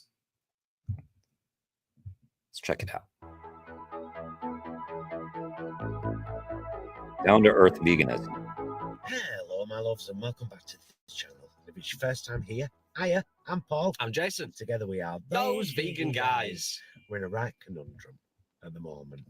So let me explain. Let's preface. Yeah, we've been for haircuts in Oldham, lovely, and then Jason set the sat nav to go to Waitrose in Cheadle Hulme, which was going to be our final shopping vlog of Veganuary.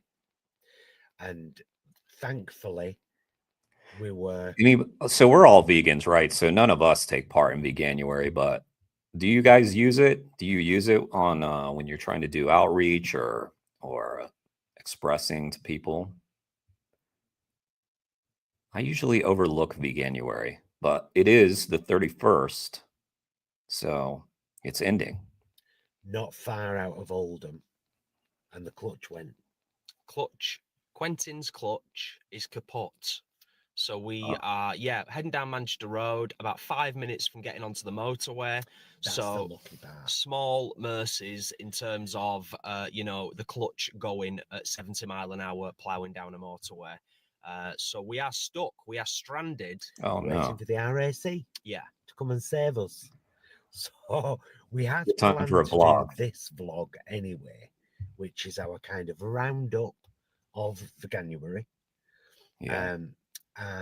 Just have a chat about Veganuary and about the shopping vlogs we've done, and our hope that some of you who have done Veganuary, most of you who have done Veganuary, will continue, that you've realised how easy, delicious, diverse, and down-to-earth vegan eating can be. So there will be a Waitrose shopping vlog at some point in the future. It just won't be in Veganuary.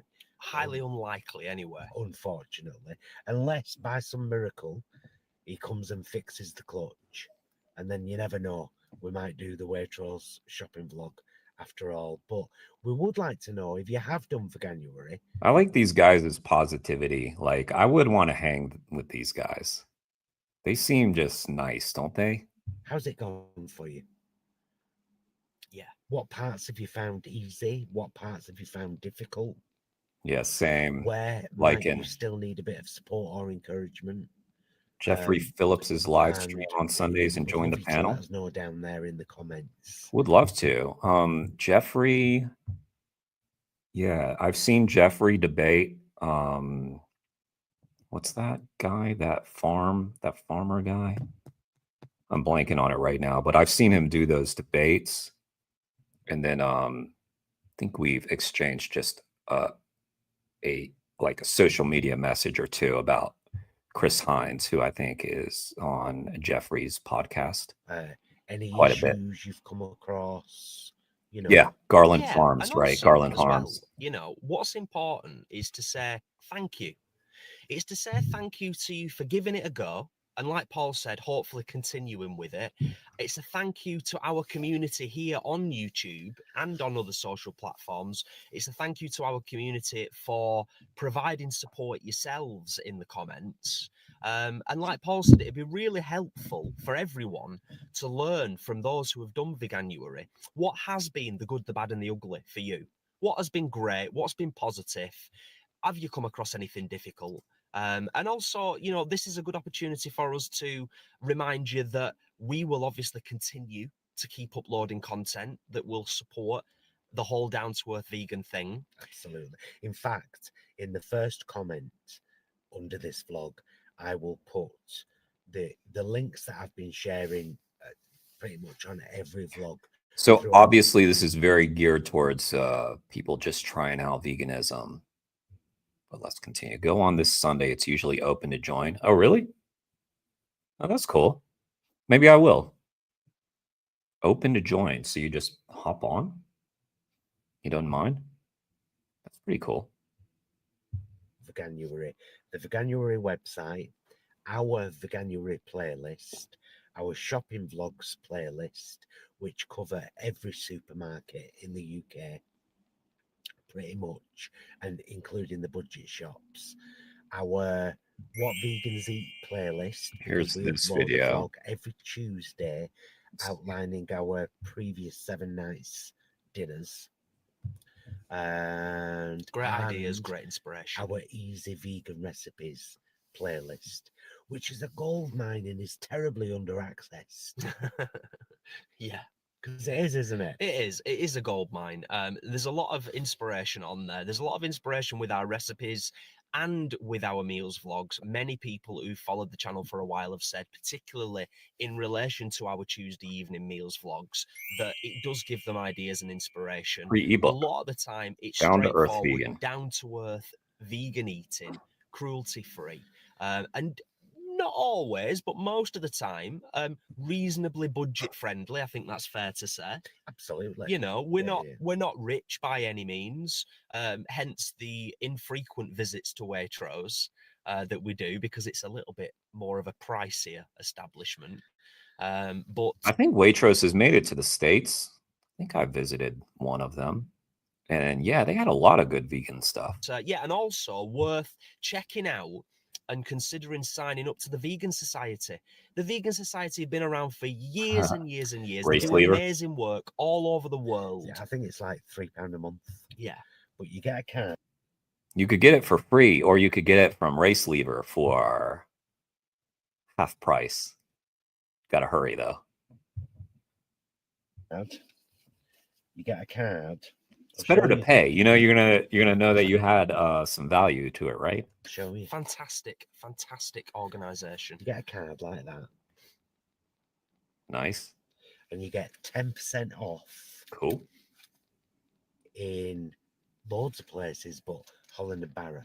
That was the first one I thought of. Yeah, Holland and Barrett, but I don't quite a know few these different places. Get discounts with the card.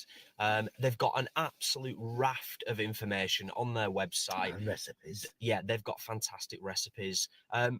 We've said it many, many times. Those that are on the vegan journey, and it becomes a part of your life, you never stop learning. You don't. You never stop coming across new ideas, new inspiration. But you've got to be. How much cut do I get from you, Race? You gonna cut me in on that?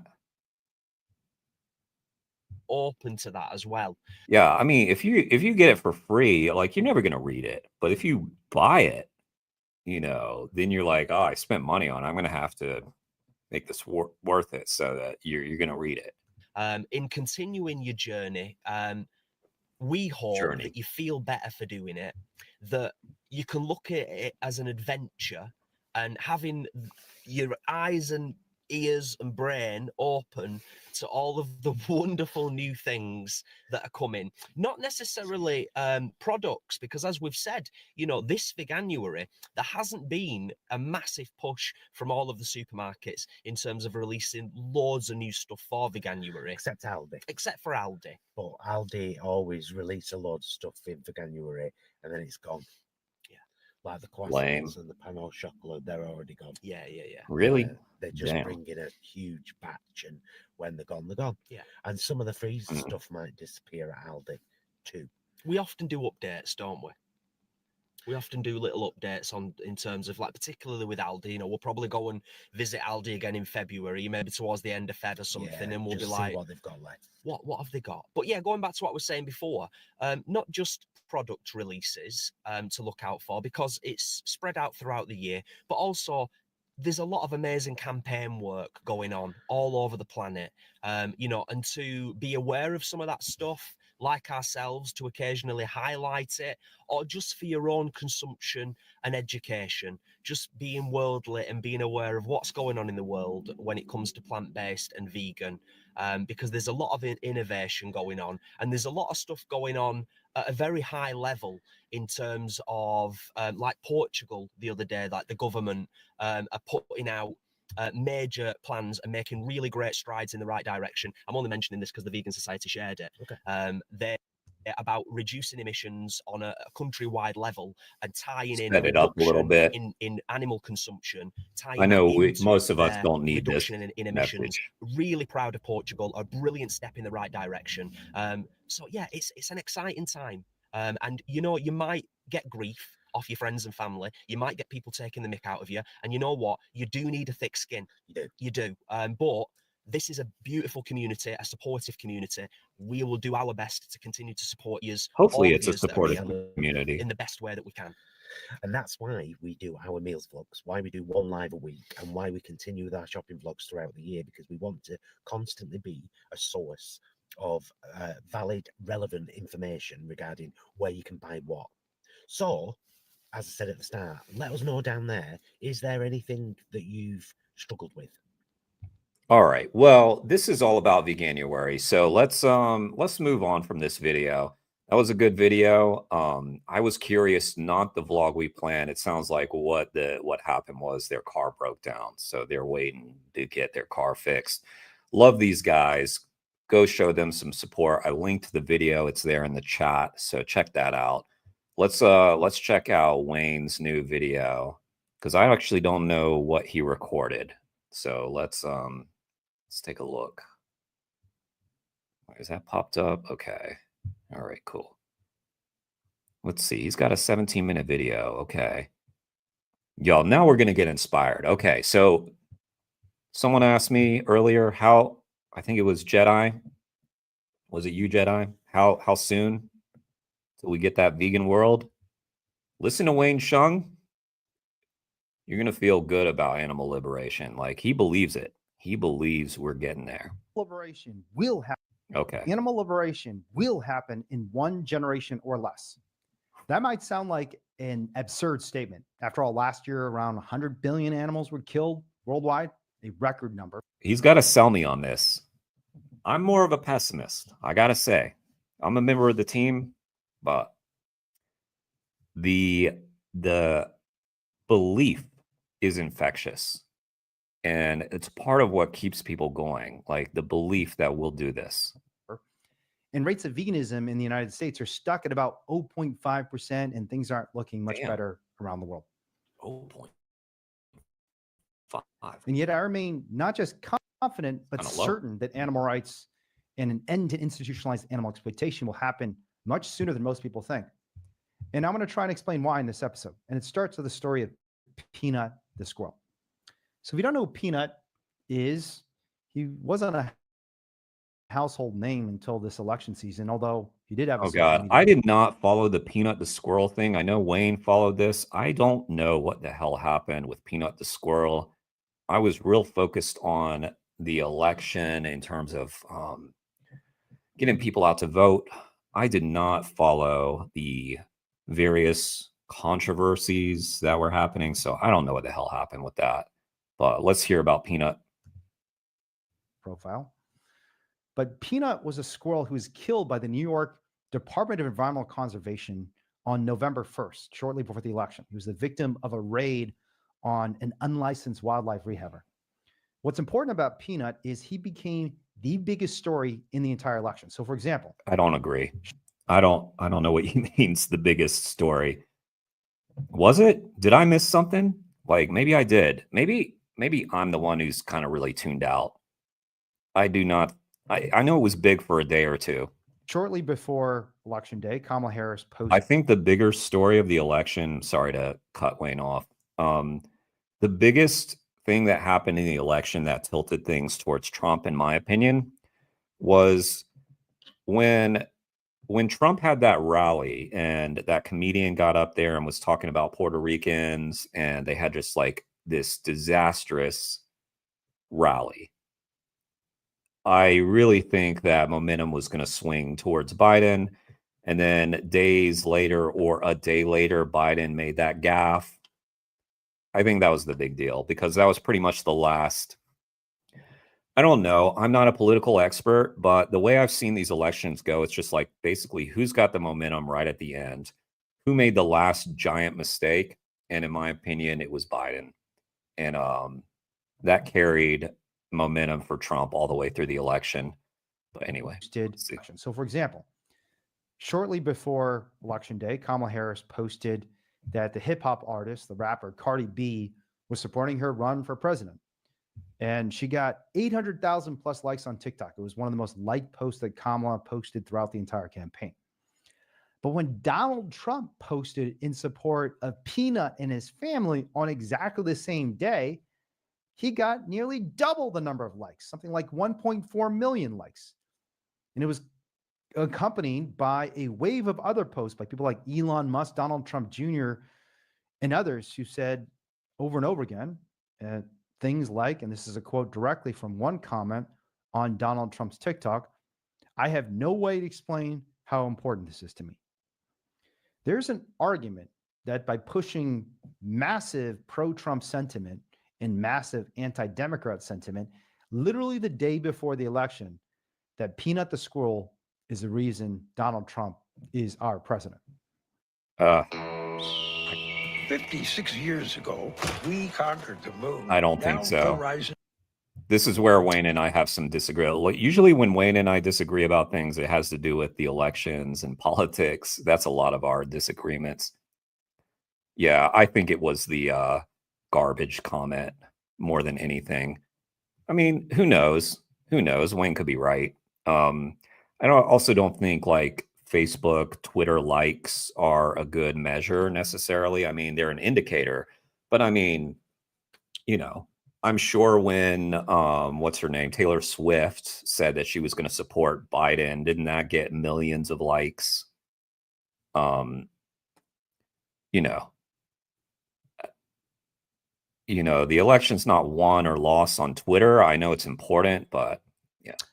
Now that's, of course, speculation. What's less speculative is that animal rights were a big story in the 2024 Right. presidential. Yeah. Sorry, Biden didn't run. Harris did, but Biden being part of the team when he made the garbage comment, it was really eaten up by the right, and they amplified it in a way that the left media does not have that echo chamber, or the ability. They just don't have the same ability to like anger. Like they don't have the anger chamber, if that's a thing. I don't know.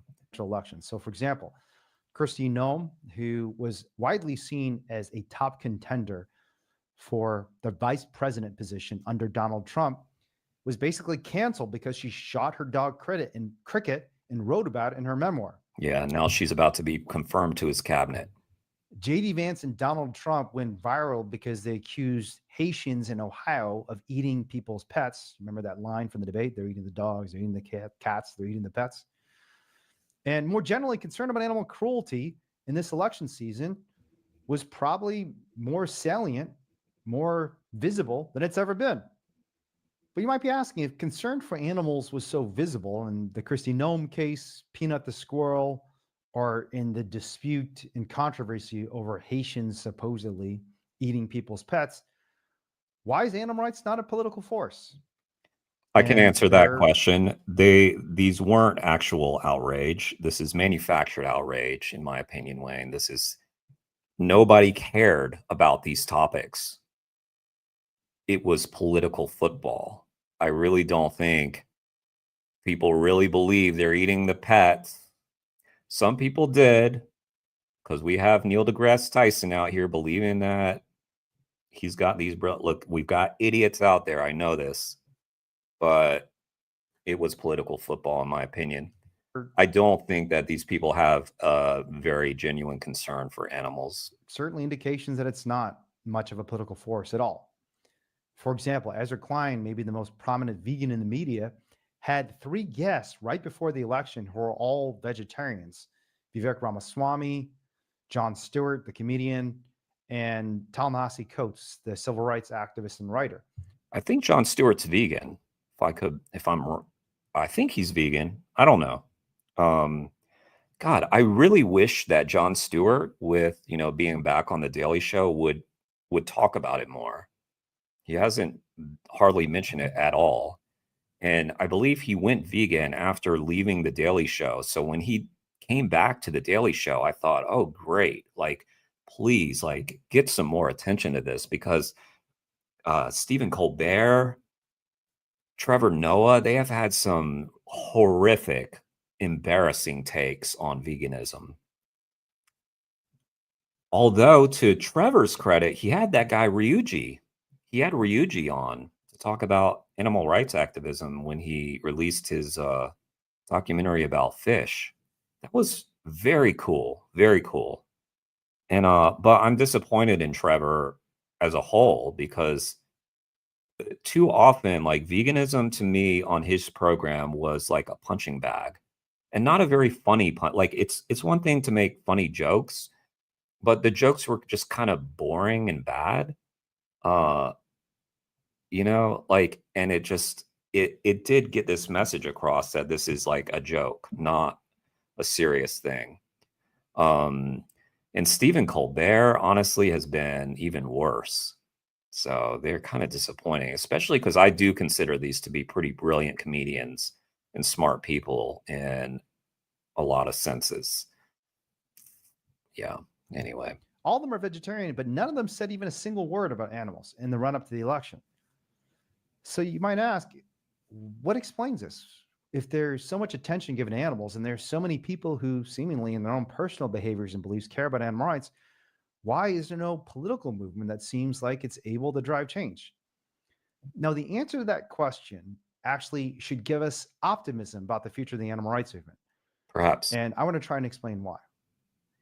And maybe the best way to explain why animal rights is not a political movement is to start to look at the factors that are not explanatory. The first is a lack of philosophical legitimacy. It is simply not the case that animal rights lacks moral, philosophical, and analytical legitimacy. After all, if you look at moral philosophers, around 60% of all moral philosophers agree that at least some animals are unethical to eat. That compares to just 19% of non-philosophers. And when you ask thought leaders around the nation which practices in society today will be condemned by future generations, routinely over and over again, they say that the treatment of animals is likely to be one of the things that future generations consider an atrocity. And that includes people like Charles Krautheimer, a neocon columnist on the right, and people like Nicholas Kristof, one of the most liberal, progressive columnists on the left. So it's not that animal rights lacks philosophical legitimacy or intellectual legitimacy, because some of the greatest thinkers of the modern age, including, again, 60% of all moral philosophers, say that animal rights is right. You might then ask, is it lack of popular appeal? And that also isn't the answer, because while only 0.5% of Americans are vegan, when you ask people if they care about animals, overwhelmingly they do. I've said before that 1/3 of Americans in a Gallup poll in 2015 said that animals should have the same rights as human beings. 80% of Americans say that farm animal cruelty is a personal moral concern. And shockingly, survey after survey shows that about 1 in 2 Americans just straight up want to ban slaughterhouses and factory farms. Isn't that crazy? Like 1 in 2, like this survey, 1 in 2 want to ban slaughterhouses, factory farms. I guess it depends on which you're asking, slaughterhouses or factory farms or both, but that's a really high number, which means, like, well, I'm interested where Wayne's going to take this, because that shows that we have the numbers. We have already the numbers, way more than we need to make the change. So if it's not a lack of popular appeal, and it's not a lack of philosophical legitimacy, what are the actual obstacles preventing the animal rights movement from driving forward towards transformative political change? Well, there are some real obstacles. And the first is what one of my former mentors, Kath Sunstein, a Harvard Law School professor, calls preference falsification. There have been many periods in history where routinely people hide their real preferences. They're not willing to come out with their real beliefs. And the result of this so-called preference falsification is that issues that might otherwise achieve tremendous change are blocked because people aren't willing to come out. So the classic case study of this is, in fact, the gay rights movement. Yeah, 100%. Yeah, so I completely agree with this, because really when gay rights was like really rapidly advancing, I mean, when, like, for instance, gay marriage, which was sort of the proxy for gay rights, and that was achieved way faster than most of the older people that I would talk to would have predicted. And part of that was just because people were out. Same thing with people with animal rights. Like, this is why I'm not really a big fan of us running away from veganism, the term vegan, even if we believe it's going to be a turnoff to some people. I understand that there are some times when the word vegan can be seen as a pejorative or something. I don't care. Like, own it. Like, we've got to own it. That's my opinion. I know a lot of people disagree with me on my approach with that, but to me, this is the great example.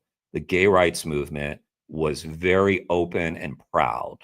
And Yeah, and sometimes the vegan animal rights movement is kind of ashamed almost. Why? Like, be proud of it. Up until the 1970s, gay and lesbian and bisexual and transgendered people What's in this up, Nathan? country hid who they were.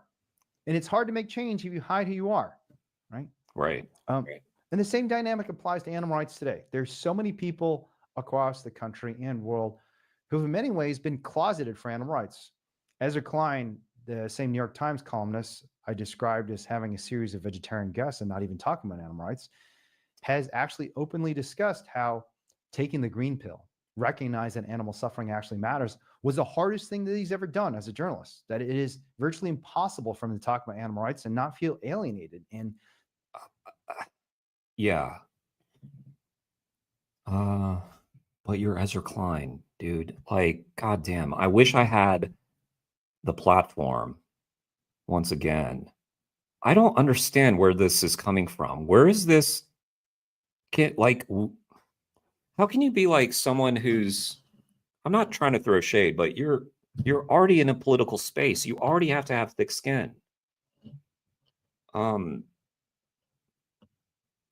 like, God, I don't know. Sometimes I want to get back into media just because there are so few people in media who are willing to do this work. Like, I had Marina Bolotnikova on the program. Check that interview out. She's sadly, one of the few. I'm not saying there's not any others. Of course there are, but not many people focused on animal agriculture as their beat. But when we're talking about political commentators who it's their job to have like hot takes, I do not understand this. Like, this is a strange, I don't know what circles Ezra Klein is running in, but my friends know that I am vegan. And it's fine. It's not a problem. I have many non-vegan friends. They know because I'm always rocking the animal rights on my clothes. It is not an issue. I don't know. People are building the issue up in their head more than it is. I think that people are like, I don't know. I don't want to discredit or discount his experience. So maybe it's been rough on him for some reason. And maybe we're just in a different era that now it's just way more accepted, but I don't get it. I really don't get it. When you have that much influence, huge of a platform, what is the issue? You have power. You have some power at that point. Scared and anxious about what he's saying. So those same social forces that are causing Ezra Klein to be silent. So again, I'm sorry to keep interrupting, but you're a political commentator. You're constantly offending people or disagreeing with people. Anyway, cause millions of animal advocates across the world to also be silent. So preference falsification is obstacle number one. The second obstacle is the animal rights movement's lack of vision. So contrary to most people think, having a bold vision is a virtue, not a vice. And the classic case study for this is the civil rights movement. Martin Luther King Jr., when he marched on Washington, talked about a dream, a transformative change for the nation, a world where little white girls and little black girls could walk in a fun town hand in hand together. And that is what inspired people to fight for change.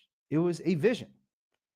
Too often, animal rights activists settle for something small and incremental and something not particularly inspiring, and that doesn't create change. In fact, the renowned sociologist Doug McAdam at Stanford, who I've talked to quite a bit over the last 10 years and who's been an advisor to a lot of the activism that I've done, has looked at social movements through history and says that all the ones that you see succeed achieve what he calls cognitive liberation, a combination of a sense of collective hope and a sense of collective grievance.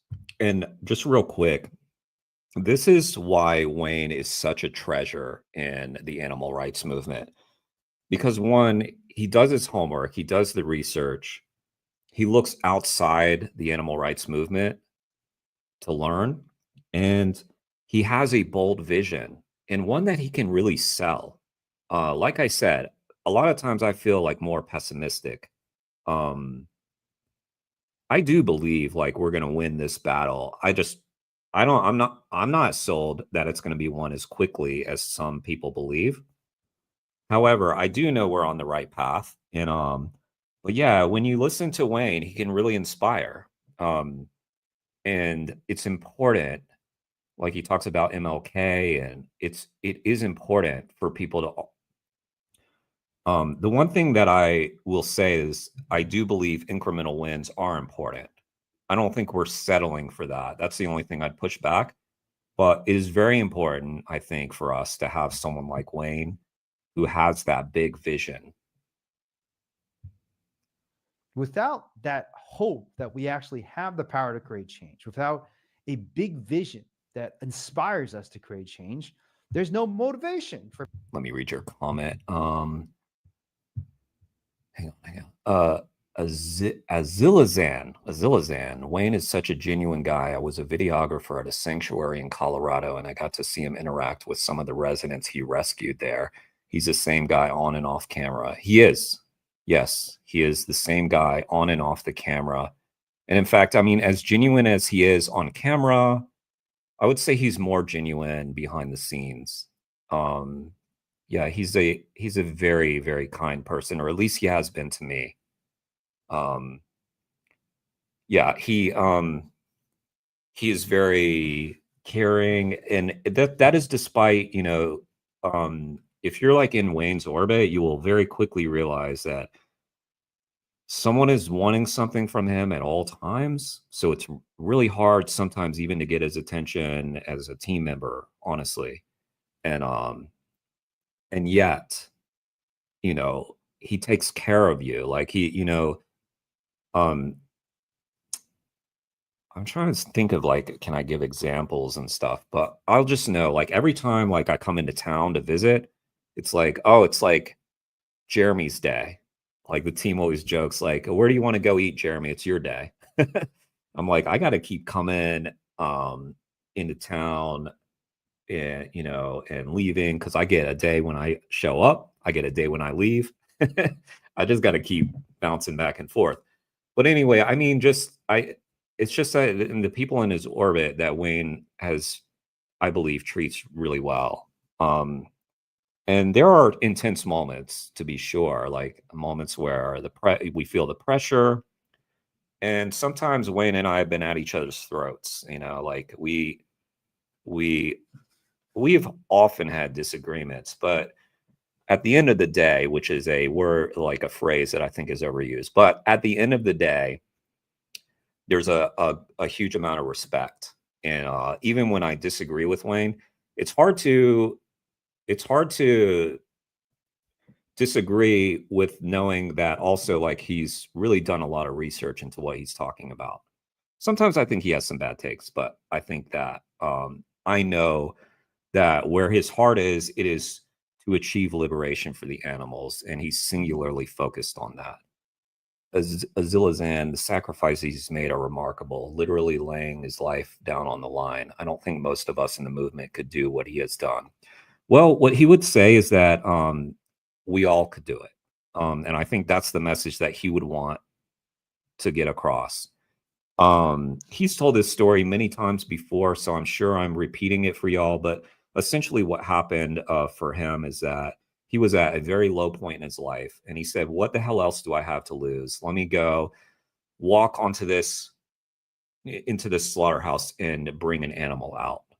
Right. And that was an extraordinary thing to do, but it's something that anybody could do. And I think that that's what he's trying to get across, is that we all have this in us.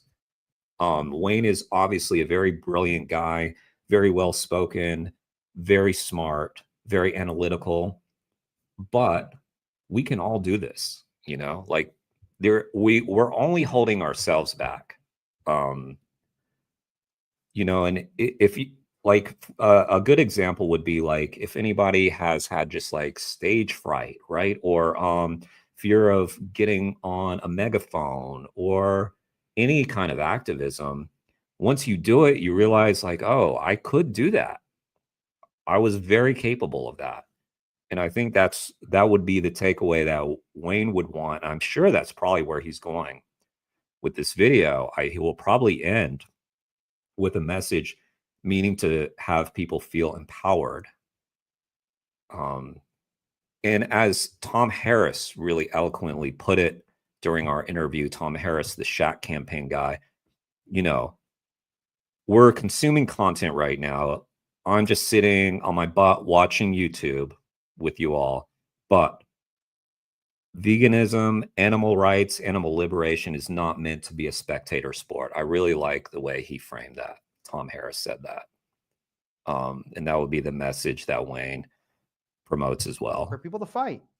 Yeah. And without that motivation, you are not going to create much transformation. Envision is something that has been completely lacking in animal rights. Even when stories like Peanuts go viral, advocates for animal rights very rarely extend the situation that Peanut and his family endured to the broader problem of billions upon billions of animals being killed across the nation world. Very few animal rights advocates actually talk about the situation we're in as one of moral crisis and moral opportunity. I'm also sorry, Wayne. I'm also just not in that right-wing ecosphere that he dips into from time to time to get this controversy about Peanut the squirrel. Sorry, I dipped out of that. Otherwise, I'd have tried to make some point. I just didn't even know the hell was happening. Yeah. It's good though that he's got some friends and that kind of like, or people that he follows, people like Glenn, you know, who are kind of more like starting to like become Glenn Greenwald. I'm talking about becoming a little kind of out there with their right-wing beliefs a little bit. Instead, for the most part, we focus on fairly incremental and practical things like trying to get people to change what burgers eat. But my burger is more ethical than your burger is not a vision for change. It's not a dream of something like racial equality. It's something that's not going to inspire the masses. And it should come as no surprise that when we're asking for relatively small changes, bigger cages, better desks, switch to a plant-based burger instead of the animal-based burger, we don't create change. We haven't set out a vision for cognitive liberation. But here is the... But one thing I would say is like, I don't know of anybody who's really asking only for those things. I mean, when people are asking for, the vegan burger over the thing, they may be talking about like their family members or something. Like that's like people who won't go vegan and they're like, oh, they had a vegan burger. I don't see anybody out there like saying, hey, you know, just eat the vegan burger. And then that's all they're advocating for. They're advocating for people to become fully vegan, plant-based. And I know that even some people push back on that and saying it's not about the consumer, it's about the system, whatever. Okay, we can have that discussion. But the vision to me is still big. Even with the incremental things like Prop 12, you know, about gestation crates or battery cages, whatever we're talking about, these are stepping stones towards the end goal, in my opinion. The key bit that makes me confident that things are going to change. Both of those factors holding back the animal rights movement, preference falsification, and a failure of vision, both of those factors are reversing. Regarding preference falsification, we are seeing today a critical mass of people across the nation and world coming out in support of animal rights. I live in San Francisco, and in the Bay Area and Silicon Valley, more and more of tech's biggest leaders are speaking about animal rights quite openly. So, for example, Larry Page, one of the co-founders of Google, broke with Elon Musk partly because of Elon Musk's supposed speciesism, favoring human over non-human species. Now, this had to do with the dispute about AI, but even familiarity with that concept. Familiarity with the notion that you can discriminate against someone, not just because of their race or gender or nationality or religion, but because of their species, is an important example of someone coming out and saying... Yeah, another thing is that Wayne really does a good job of following the tech world. Being out there in San Francisco, like it's big tech, you know, tech. Elon Musk, all these. I don't follow that. I'm glad someone is following it because I can't. Thank you, Wayne. is what I'm saying. I believe that species membership is an arbitrary form of discrimination. That's exactly what Larry Page did. OpenAI CEO Sam Altman, the guy who brought us ChatGPT, has publicly stated that meat consumption in the meat industry is a horror and says that we should cancel animal ag, that we need to find better morals to stop the exploitation of animals in factory farming. In the United Kingdom, recent polling shows that, well, large percent of the population has not become vegan yet. 1/3 of the population now approves of a vegan diet. And we've even seen a number of the most prominent educational institutions, from Cambridge to University College London, approve student resolutions in the last few years, approving a transition to 100% plant-based catering. So all of these examples are examples of people and institutions coming out for animal rights. And when more and more people start saying this, hey, I believe that too, it will give other people permission to say that as well. So preference falsification is failing and reversing. The second factor is a lack of vision, but that's also reversing.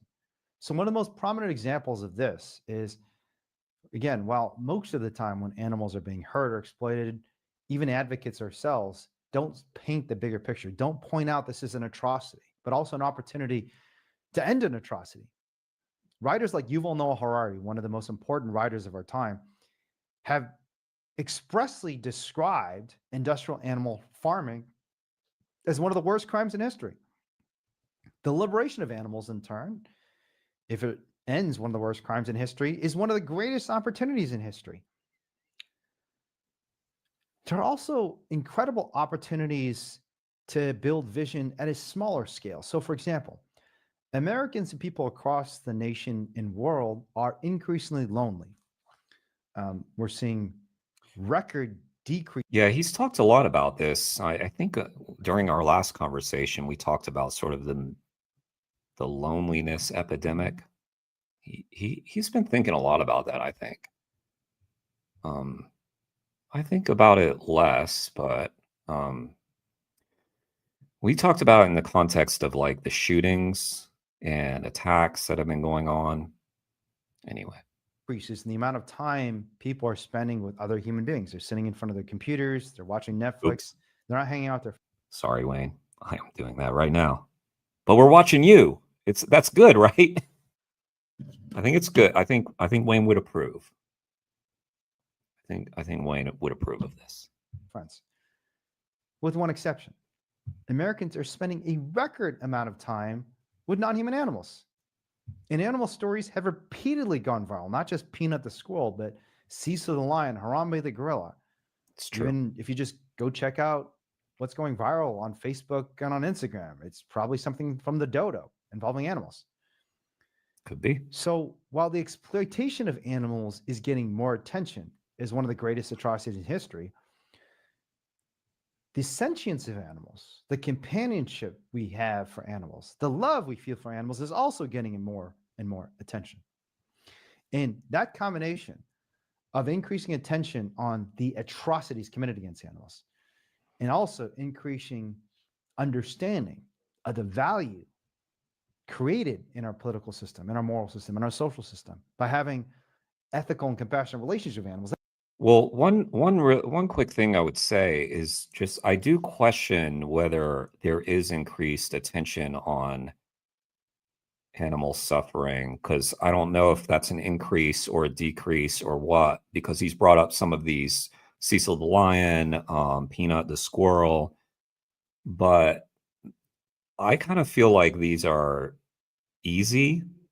They're just easy topics for the public. They don't really challenge their sense of like anything that they're doing, because it's someone else's issue. Someone else did this to an animal, has nothing to do with me. And I'm guessing that's not new. I assume that this has kind of been going on for a long time. But I understand the point that he's trying to make. That sets up an incredible opportunity for change. And in fact, activists are seizing this opportunity. And I'm one of them. In 2019, California became the first state in the nation. California by itself is the 5th largest global economy. It became the first state to completely ban the sale of an entire animal product, fur. In 2020, the first Incredible. general purpose federal animal cruelty statute was passed by, of all people, Donald Trump. And in 2022, just a couple of years ago, I was acquitted by a jury in rural Utah, not in San But just real quick, like, but I mean, you could argue that those are the incremental changes that you were just talking about. So like banning fur, or you know, like the laws passed in California about gestation crates, or battery cages. You could argue those are I would see those as major wins, but they are steps. The fur win is damn near as complete a win as you could have. Of course, it didn't end the fur industry yet. Groups are working on that. Francisco, not in a progressive place that you expect people to support animal rights, but I was acquitted by a rural jury in Utah, a very conservative jury, after I was accused of multiple felonies for rescuing 2 piglets from the largest factory farm in the nation. Victory by victory, legislation by legislation, case by case, our movement is moving towards its greatest objective, establishing the legal, political, and moral idea that animals are persons and not things. Yeah. And that should give us hope. And because that is, and Wayne and his friends are very much, not solely, but very much to thank for a lot of these advances. As Wayne has so eloquently spoken in front of juries and judges, and including times when it hasn't been viewed by the public or seen, he has just been such a great advocate for the animals in the legal system. Just phenomenal. Like, if you guys haven't seen Wayne in front of a jury or judge, man, it will like mist up your eyes, honestly, because it's yeah, it's just what we would hope that is happening. And there are great, you know, there it's not to say it's only Wayne. There's a ton of people, not a ton, but there's some people out there doing this. But yeah, Wayne's been just phenomenal. is a vision that will convince people to fight for change. So I am not at all saying that things aren't bad right now. They are. They're bad for Peanut. They're bad for dogs and cats across the country that are being killed for the crime of being homeless. Dogs and cats experimented on labs in billions upon billions of animals dying in factory farms and slaughterhouses. But here's my prediction. By the next presidential election, the nation will reckon with animals in a new and serious way. It'll be, for the first time, a genuine political issue. Animal rights. I really hope so. That animal rights. Oh, shoot. And an end Oh, to shoot. sentience of animals, the companionship Hang on. we have for animals, the love we feel for animals is also getting more and more attention. Oh, hang on. And animal cruelty statute was passed by, of all people, Donald Trump, legislation case by case. Our movement is moving towards its greatest objective. Sorry, guys. Damn it. I'm so Animal incompetent. rights already has incredible passion behind it. People like you and me, anyway. and people across the nation care about animals. Yeah, I just I really hope it becomes a political issue. I think that is up to us. You know, like, for Wayne's prediction to come true, it does depend on us. As great a speaker and advocate as Wayne is, he can't do it by himself. He needs us. They love the animals in their own homes.